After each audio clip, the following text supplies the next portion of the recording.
Hello friends, welcome back to channel. तो आज मैं ये वीडियो सुबह सुबह ले रहा हूँ और अभी हम लोग धान मिसने के लिए आए हैं और गाड़ी अभी नहीं आया है, इसलिए हम लोग अभी गाड़ी का इंतज़ार में है। और अभी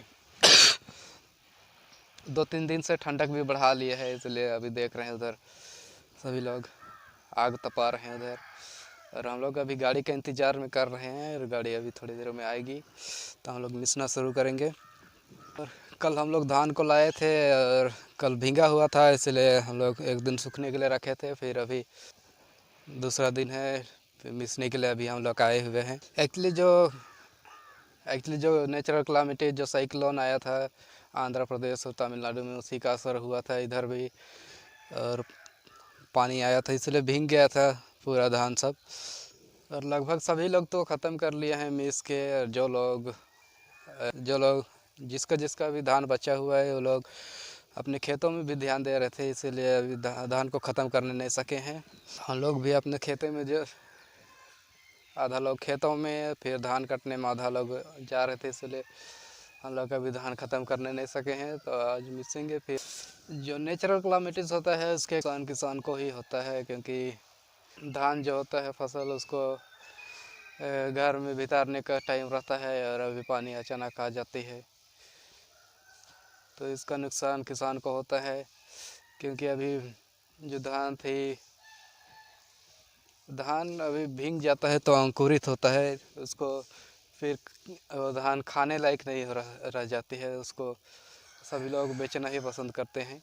और जो अभी नेचुरल क्लामिटी हुई उसके कारण अभी लोगों को और एक नुकसान होती है, क्योंकि नदी में पानी भर जाती है तो जो बांध बनाया रहता है सभी को तोड़ता हुआ निकल जाता है पानी।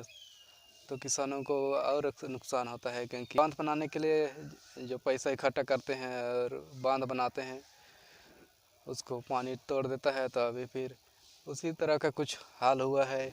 जो हम लोग के यहाँ नदी है उसमें लगभग सभी बांध को अभी पानी, ये सभी बांध अभी टूट गए हैं तो उसको फिर बांधना होगा, तो इसके लिए फिर पैसा जमा करना होगा। तो इसका और किसान को पैसा जमा करना बड़ी मुश्किल होती है, क्योंकि 1000-2000 लगभग सबों के यहाँ से जमा करना होता है।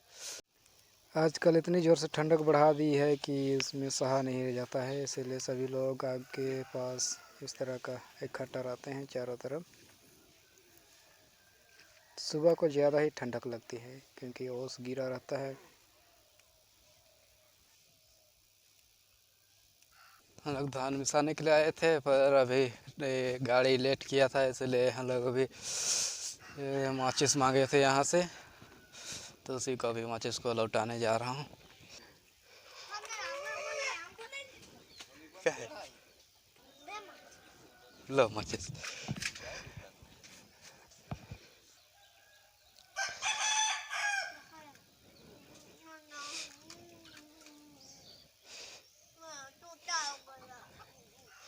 यहाँ पर भी देख रहे हैं सभी लोग इस तरह का आग अभी तपाते हैं, क्योंकि अभी ठंडक 2-3 दिन से बढ़ा दी है, इसीलिए ठंडक को भगाने के लिए देख रहे हैं पूरी।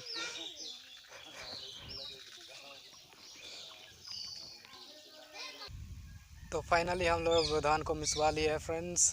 और इसके लिए हम लोग को बड़ी वेट करना पड़ा था गाड़ी के लिए, और लेट से आया था तो हम लोग लेट से ही ख़त्म किए। और यहाँ पर आप लोगों को नज़र में आ रहा है फ्रेंड्स, हम लोग धान को सुखाने के लिए अभी रखे हुए हैं, क्योंकि 2-3 दिन पहले नेचुरल क्लामिटीज़ जो साइक्लोन आया था आंध्रा या तमिलनाडु में, उसके कारण इधर भी उसका असर दिखा था, इसलिए इधर भी थोड़ा थोड़ा पानी आया था, उसी के कारण भीग गया था पूरा धान। तो अंकुरित होने जैसा हो रहा था, इसलिए हम लोग अभी सुखाने के लिए रखे हुए हैं मिसने के बाद। नहीं तो हम लोग मिस के डायरेक्ट घर लेते हैं, पर अभी थोड़ी देर सूखने के लिए रखे हुए हैं ताकि धान ख़राब ना हो। अगर हम लोग कैलकुलेट करेंगे जितना खर्च किए हैं उसको और इस धान को बेच के जितना पैसा आएगा उसको, तो हम लोग बेच के जितना पैसा आएगा उससे ज़्यादा हम लोग पैसा खर्चा किए हैं इस धान को पाने के लिए। क्योंकि सबसे पहले हम लोग धान लगाने के लिए बीजा खरीदते हैं, और फिर जब बीड़ा करते हैं उसमें धान के साथ साथ हम लोग DAP लगाते हैं, जो खाद होता है उसको हम लोग खरीद के लगाते हैं। उस समय खर्चा लगता है, फिर बीड़ा उखाड़ने में खर्चा लगता है, फिर धान रोपने में, फिर उस समय हम लोग बीड़ा या यूरिया दोनों मिला के देते हैं, उसमें खर्च लगता है। फिर एक बार यूरिया बीड़ा फिर एक बार हम लोग यूरिया और DAP मिक्स करके देते हैं। जब हम लोग घास उखाड़ लेते हैं, जो वीड्स होती है उसको उखाड़ लेते हैं, उसके बाद हम लोग फिर यूरिया और DAP देते हैं। फिर जब धान पकने लगती है या धान पक जाती है तो हम लोग काटने के लिए लेबर खर्चा देते हैं, तो उसके लिए हम लोग को पैसा देना पड़ता है या उसके लिए खर्च होते हैं। फिर धान को घर लाने के लिए हम लोग को पैसा लगता है। दूर दूर हो जाता है तो ट्रैक्टर्स लेके हम लोग को एक जगह लाना पड़ता है जहां हम लोग को नज़दीक होगा, तो उसके लिए हम लोग को पैसा खर्चा करना पड़ता है। फिर धान लोड और अनलोड करने के लिए हम लोग को लेबर खर्चा करनी पड़ती है। फिर धान मिसने के लिए जो ट्रैक्टर होती है, जो आज हम लोग मिसवाए, उसके लिए खर्चा करना पड़ता है। फिर धान भितारने के लिए हम लोग को खर्चा करना पड़ता है। तो इतने सारे अगर हम लोग एक साथ कैलकुलेशन कर ले और इकट्ठा करें तो इस धान को बेचकर हम लोग को उतना पैसा नहीं आएगा जितना हम लोग इस धान को पाने के लिए जो खर्चा किए हैं।